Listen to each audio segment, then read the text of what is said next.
Eddie Canestracci here, or Edwin Canestracci. Just don't call me Ed. Back again, a little hairier than the last time. It's starting to get cold here in Tennessee, so I'm trying to warm myself up the old-fashioned way. So this video is a little different for me. I don't know, it might get like 30 views. I don't know, because whenever you throw a curveball, you never know the direction it's gonna go in. This is just an opinion-based video. It's an opinion-based video based on this trend I've been seeing online and specifically YouTube for the past few years. It's a strain of content that I do not care for. I want to speak out against it. Yeah, because, no one speaks out against it, so I figured, okay, I'll be the guy who speaks out against this. Okay, the strain of content I'm talking about is what I will refer to as the get off my lawn, I hate new music YouTube videos. Okay. I started thinking about this because a couple weeks ago, a friend of mine, a very good friend, and I'm not gonna say his name here, but he knows who he is, and I love him. He's great. He's one of my rock and roll brothers, and I love him. But he sent me one of these videos that kind of fall under this genre. I didn't say anything. I was just like, yeah, I'll watch it. I already had like this idea of what kind of video it was. It was like something like, this is exactly what's wrong with modern music, or something along those lines. So I started watching it, and I could see that this guy was like, he's essentially a Rick Beato wannabe. And I'm going to get into Rick Beato in a bit. But this guy, like, he's new on the scene, but he's already got, like, lots of views. This video had, like, thousands of views because he's playing to that audience. He's playing to that algorithm. And it was a pretty slick and well-produced video for the most part. But it was leaning into that theme that new music sucks. In his opinion, everything sucks after the 70s. Like, even the 80s and 90s. That's a little extreme. Like, even Rick Beato seems to think that there was some good music in the 80s and early 90s. Like, he knows his dad rock guys, so he doesn't want to, like, shit on Guns N' Roses and, like, Alice in Chains and stuff. But this guy's like, after Elton John, I'm out. So very funny that this guy that has such a limited view and limited music taste would get thousands of people listening to his opinion. Anyway, I thought it was crap, and I gave up on it halfway through, and I don't want to get this guy any more traction than he already has, so I'm not going to say his name. Rick Beato, on the other hand, he's a huge YouTube star. He's got like 5 million subscribers, so genie's out of the bottle there. There's nothing I could do to stop Rick Beato unless I had a time machine. There's nothing I could do to stop him from becoming such a force on YouTube. And I will say it right here, I think it's a force for wrong. Yes, I do not care for his videos. Nothing against him personally. He seems like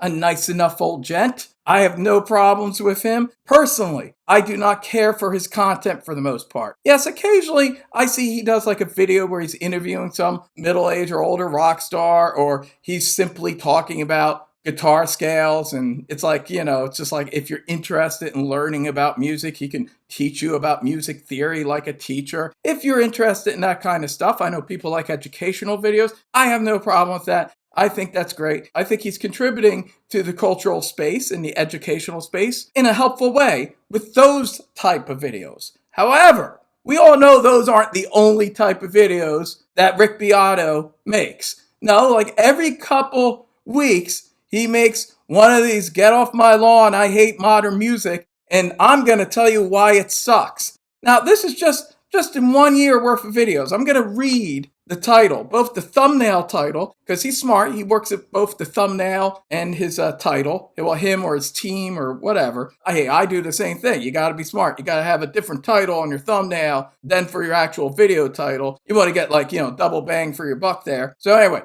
let me just read some of these thumbnail titles adjacent to the actual video title, and you'll get the gist, even if you've never seen these videos. Although I imagine a lot of people that watch my videos have seen these videos, and they're probably subscribers. They probably like Rick Beato, and they'll tell me in the comment sections why you love Rick Beato so much. Okay, so here we go. Is metal dead?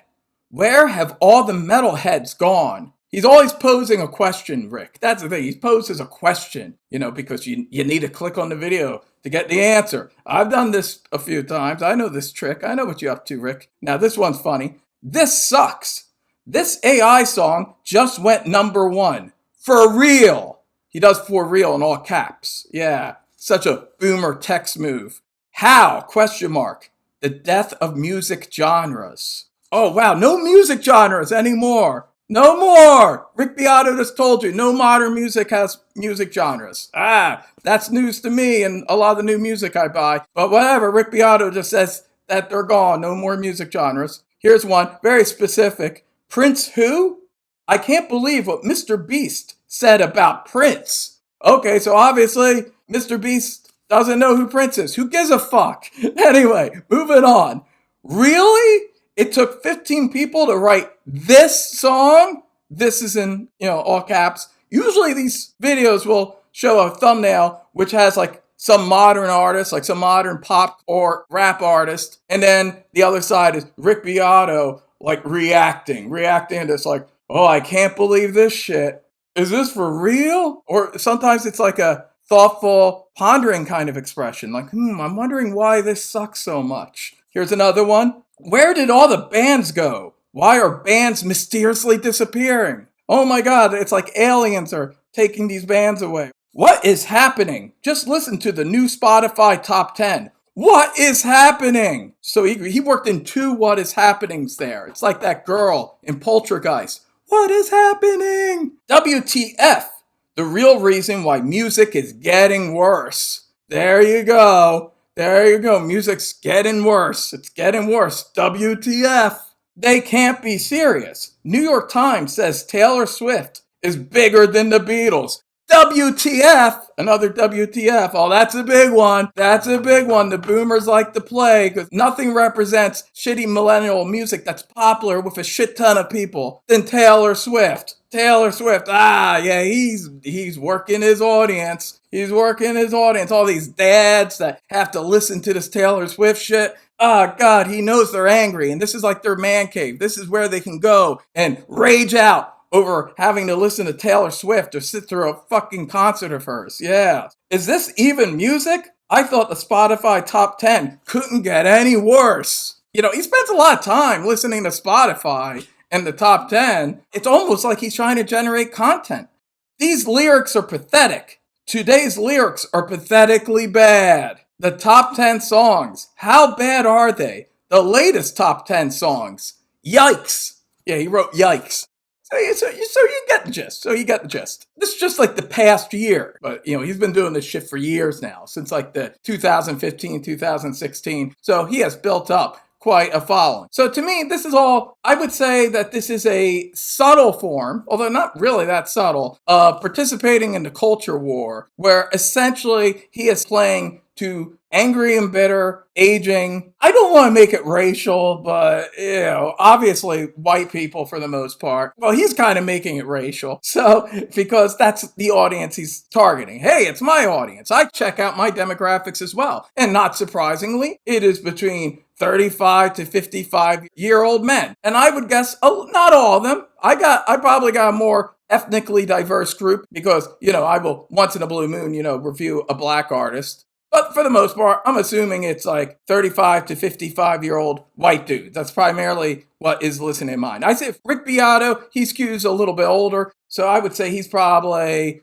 45 to 65. He's hitting low-hanging fruit here. He's playing to angry, aging, middle-aged white guys that can't connect with modern music. Largely because it sounds like they only listen to shitty pop music, and then they judge all modern music based on that because they're not really out there exploring and hearing that there's a lot of great underground rock and maybe even some different genres. Maybe open your mind to that. But let's say even if you just like rock music, there is a lot of great rock music that's out there. That's a big myth, the big myth that, rock is dead. It's just that the algorithm's just not throwing a lot of it at you. But more on that in a minute. So Rick Beato, he's got this thing going. He knows what he's doing. He knows what he's fucking doing. Or the team Beato. I mean, if you look at his videos, they're very slick, big production values. He cuts to different rooms while he's in mid-sentence. I mean, so obviously this is a very scripted, well-constructed thing. He knows exactly what he's doing. It's like The Critical Drinker and how it's all about how new modern movies suck. And again, it's like low-hanging fruit, like he's picking dumb superhero movies and like things like Wicked, shit like that. Like, dumb popcorn films that are geared towards young people,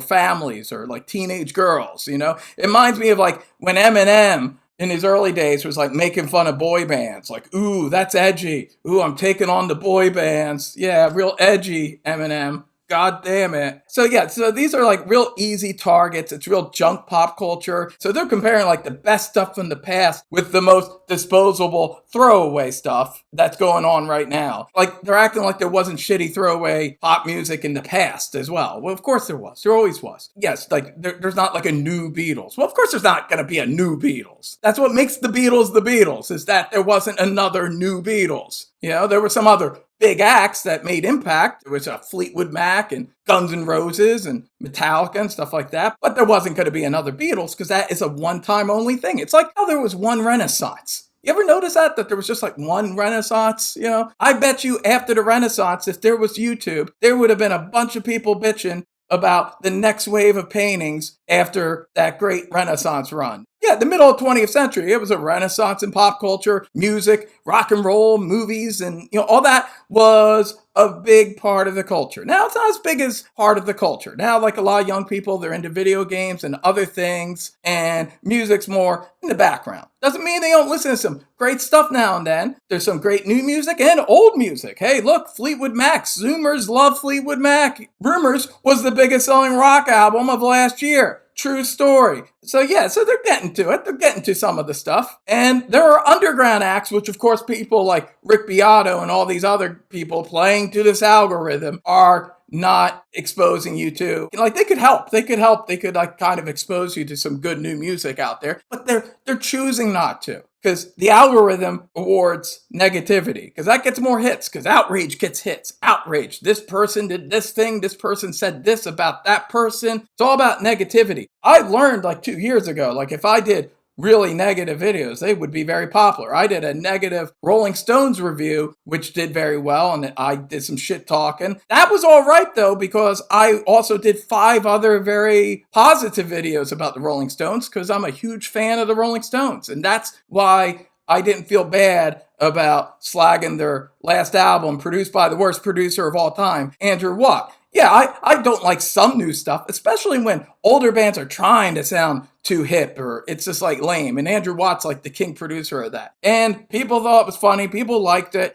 I realized if I did a bunch of videos like that, they'd probably do really well. And guess what? I didn't do that. You know why I didn't do that? Because I don't want to be that guy. I don't want to just make shitty negative videos that bring down culture. I don't want to be just the aging guy that's like, get off my lawn. I don't like this shit. It's fucking musical Karen shit. Yeah, that's right. It's not the new music that's the problem. Rick Beato and all these other people jumping on that bandwagon, making videos like that, they're the problem because they're creating this false narrative that everything is shitty. They're just cherry picking a few shitty examples and then grabbing like the Beatles or something to compare it with. And that's it. And again, they're doing it because it's the algorithm. The algorithm wants you to be angry all the time and click away. There's a guy who at first I thought was one of the biggest dickheads in the world, but now he's a fucking folk hero. Finn McKenty. He had this YouTube channel, The Punk Rock MBA. I hated this guy. He did all this shit. Before Rick Beato jumped on the bandwagon, he was like, rock music's dead. Hip hop killed rock music. Why doesn't shit sound like the 90s anymore? He did all that kind of shit. He played into this idea that he was an aging Gen Xer that hated the direction music was going. Well, he became a super stud because he came out and said, guess what? It was all a lie. I don't even like this kind of music. I only did this because it was the algorithm. The algorithm showed me that when I did videos like this, they were popular and I could cash in. Yes, it was an economic decision. He wanted just to make money. The more people clicked on his videos, he could have ads, and he said he had certain financial goals, and he finally reached them. He finally reached his financial goals, so suddenly he could stop talking about this music that bored the shit out of him. And he revealed this all. He revealed he was done, and oh God, there was such outrage on the internet. All these people was like, oh, he was a two-face, he was a liar. I was like, yeah, he was, but he's not anymore. Now he's being honest. He's being honest, and I thought it was awesome. The curtain dropped down, and he revealed the truth that Rick Beato will probably never reveal, even though it's the truth about him too. Of course, he's an old boomer guy. Of course, he loves like the Beatles and shit, but it's a job. You got it. It's a job. That's why he's created this channel. Maybe he had alimony or something. I don't know. But he created a channel because he needed to make money. And once he figured out what the people responded to, you were going to get a lot of videos like that. That's why every couple weeks, there'll be some new thing that pops up. Oh, Sleep Token. What's going on with these guys? And some other artist is popular with the kids, and he'll be like, WTF? Is this for real? Like what you like. If you want to watch Rick Beato do his fucking get off my lawn shit, you're welcome to it. But you know what? I'd rather take that time to explore and discover cool new music. I don't really get to talk about new music too much because the thing is, even though I don't do this for monetary reasons, you still do want a certain amount of views. Like if you take the time to record and edit a video, sometimes it takes me a week or two depending on how much editing I have to do. You do want people to see it. You want people to watch it because you're taking the time to do it. You want to connect with people. You want to have a dialogue going. And I learned fairly early on that if I talked about new music, people weren't that interested. With the exception of Lana Del Rey, I haven't done too many new artists. It's funny because Lana Del Rey, she's been around since like 2012? That's still relatively new. And I did a video ranking her stuff because she had already built up a pretty nice discography by that point. And she's one of my favorite artists. However, when it came time to review her last album, did you know that there's a tunnel under Ocean Boulevard? I didn't do it, and I wanted to because I love that album so much. And Rick Beato's not going to talk about that album because if he talked about that album, he'd have to talk about the amazing production, the amazing songwriting, the amazing lyrics, the parallels to the White Album, because I feel it's like Lana's White Album because it's like everything that she has been working up to at this point, her entire evolution and all the different kinds of songs that she has written from Born to Die up to that album.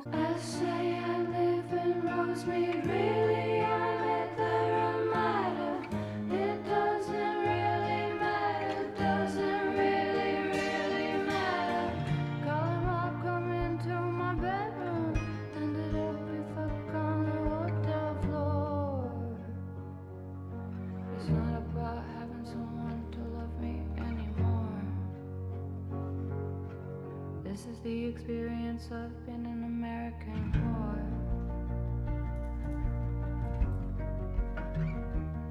I don't know if Rick Beato is really this close-minded or if it's just he's playing to the algorithm. But anyway, yeah, he's not going to talk about that. He's not going to talk about the Last Dinner Party, who are currently one of the biggest bands in England, who are very musical. These young women, they're only in their 20s, and they're amazing musicians, and Abigail Morris is a rock star. She's a bona fide rock star. I'm leaving a link down below to one of their performances. Both their albums, Prelude to Ecstasy and From the Pyre, are amazing albums. They're both amazing. The more recent one, From the Pyre, was a little bit of a grower for me, but now I love it almost as much as the first album. First album's perfect. It's one of the greatest debuts ever. And they combine everything. I would say it's like a mixture of like Queen, ABBA, a little Kate Bush, a little Susie and the Banshees, a little Blondie, all mixed together, and they have a great aesthetic. Right out of the gate, they had this amazing aesthetic down, which I would describe as neo-romantic, very like 19th century, very British. If you're an Anglophile, you should definitely check out The Last Dinner Party. They could be the most Anglophile-friendly band of all time. And most importantly, just great songs, like really, really strong, memorable songs. Pop music, but with a rock edge.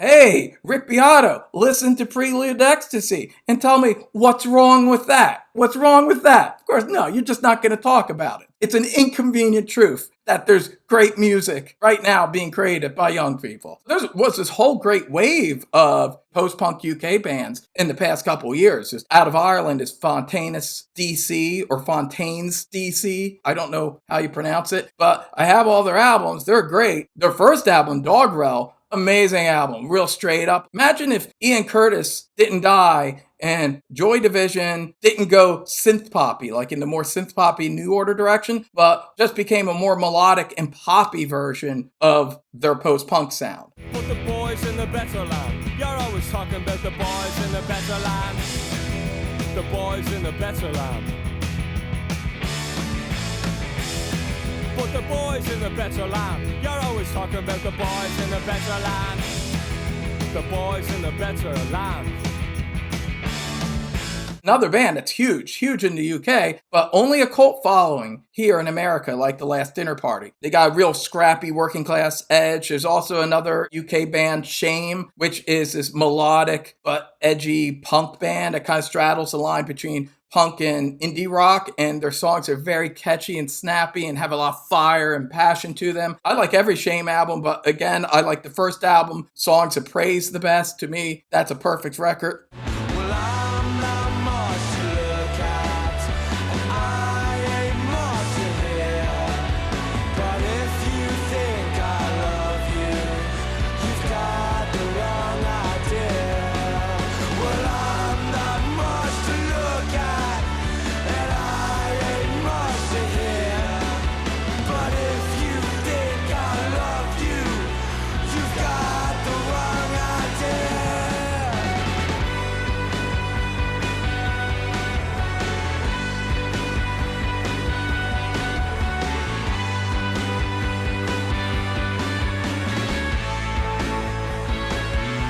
These bands all sound like they have the right influences. It sounds like they listen to older music, but they're bringing that energy from their youth and whatever X factor they're bringing in culturally from where they live and, you know, their surroundings and their generation, and they're taking it to the next level. And hip hop too. By the way, you know, hip hop, because I'm not one of these guys that thinks hip hop is like the anti-rock. You know, I love a lot of hip hop. My favorite rapper is Conway the Machine. Conway the Machine is a bad motherfucker. Before him, it was Ghostface Killah. He was the top rapper. And for years, no one was topping Ghostface Killah. But I gotta say, these days, it's Conway the Machine. He's my favorite rapper, and I think the best one out there. His music is very old school, but yet 1 foot old school, 1 foot new school. He took Wu-Tang Clan and like those more grimy New York style 90s productions, his record making team, they kind of launched off. Like they used the Wu-Tang as the template, but they've launched off to create their whole own scrappy Buffalo, he's from Buffalo kind of sound. And it's really rough and meaty and soulful. And like he started off making a lot of mixtapes, and I love a lot of the mixtapes he did. I mean, he's still like every year there's like 3 or 4 Conway the Machine collaborations or mixtapes. He's very prolific. He's all about the passion of making music. He's about doing that. It's the real deal. He's the real deal. So if you want some real deal hip hop, you think it's all just dumb club music, that's because you're not digging deep enough. You're not digging deep. Check out the Conway the Machine albums from 2022. God Don't Make Mistakes. Masterpiece in my opinion. And I think the one afterwards from 2023, Won't He Do It, is even better. I think that's his greatest album, and I think that's a masterpiece as well. There's a song on Won't He Do It where him and his brother, West Side Gun, are rapping over just this weird, trippy, discordant arrangement that's like a sample, and there's no drum beat. There's like no drum beat, but yet they're fucking on point. Cocaine, caviar, and group of fishes. You see a bunch of rappers, I see a group of bitches. No broke niggas around me, that shit might rub off, I'm superstitious. Direct deposit just came in, that shit was too ridiculous. My music motivate dudes in the trenches using switches. Ain't even gotta drop a bag, them boys gon' do your dishes. Bro got all that time, he appealed that they reduced the sentence. And he still gotta do 2 digits.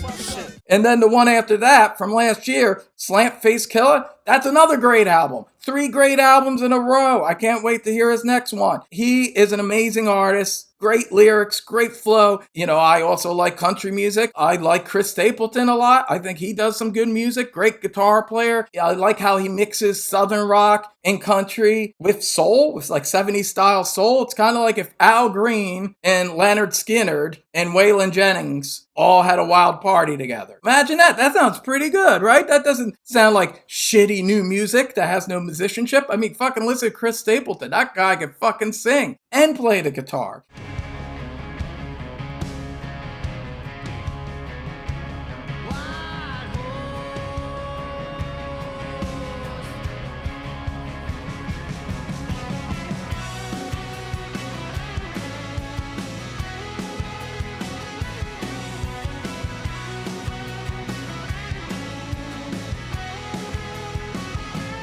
There's like legacy acts that still do really good stuff. I think Miranda Lambert does great albums. I loved her last 4 or 5 albums. I think they're really great. And I know that's the kind of music that some of you all won't listen to. You're kind of closed-minded to it. But hey, she was a great songwriter. Her stuff straddles the line between country and rock and roll at times. Plucky lyrics, very funny, very witty.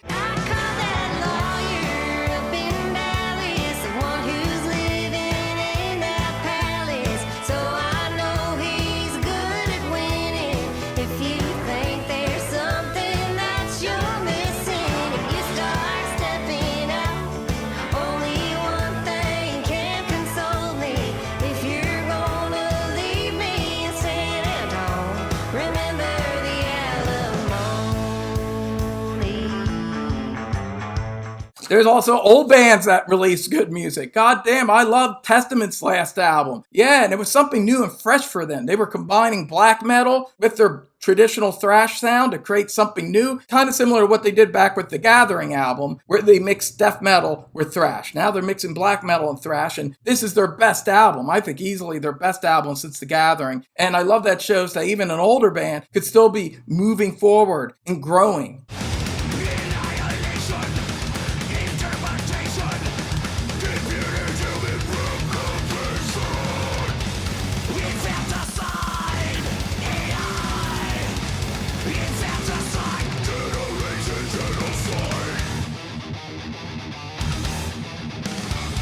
Hell, LL Cool J's last album, the one he did last year, The Force, with Q-Tip from A Tribe Called Quest producing. Amazing production, amazing album. And another album that has one foot in the past, but one foot in the future. Smooth as Luther Vandross down at St. Andrews. Shower on the yacht while we popping the pop smoke. Somebody tell immigration them cases is wardrobe. Succulent juices, we sipping juices in Bordeaux. Never losing my memories of farmers in Ogo. Before check out the melody, his neck was a light show. That's light dough. Always gotta come with the right flow. We like dough. Learn that from Chuck Rich and Alpo. Uptown so. Now we out here running with Billy Goat. It's natural. There's a lot of great music out there. Both new artists. Wake me from this nightmare. The dark clouds grow thin to stay. Old artists.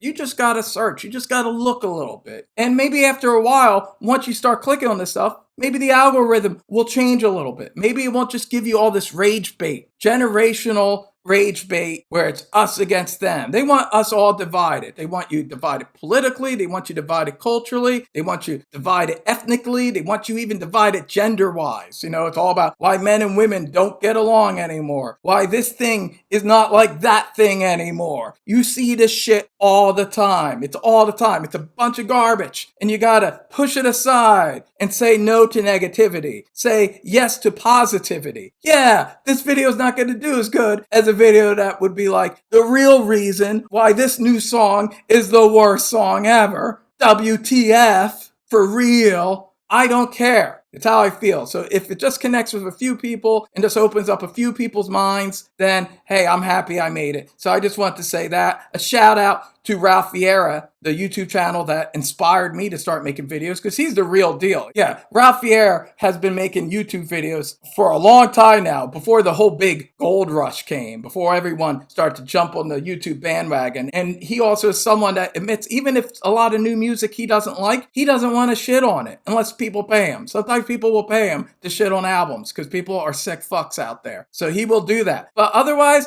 he doesn't want to rag on what the kids are listening to. And if he does occasionally, he makes a self-deprecating joke about it. He says, "Get off my lawn." And that's what inspired the thumbnail, "Get Off My Lawn." So Ralph inspired that, and he suggested that as the title for this video when I told him a few weeks ago I was thinking of doing a video like this. Ralph Viera, he's the real deal. Also, my good friend Rich Talks Records. He makes videos where he just talks so passionately about this music that he really loves, and all kinds of music. Primarily, I would say, like punk rock and classic rock, but he loves all kinds of music, and he just has a new video where he talked about a new band, the Orchids. the Orchids from the Midwest, and he explained his feelings about new music and why he doesn't always review it, but yet he is open-minded to it. And, check it out. Check it out. I want to expose people to music, to cool new music, to cool YouTube channels, anything that's authentic and real. Authentic and real. There's a lot of bullshit going on these days. A lot of fake people, a lot of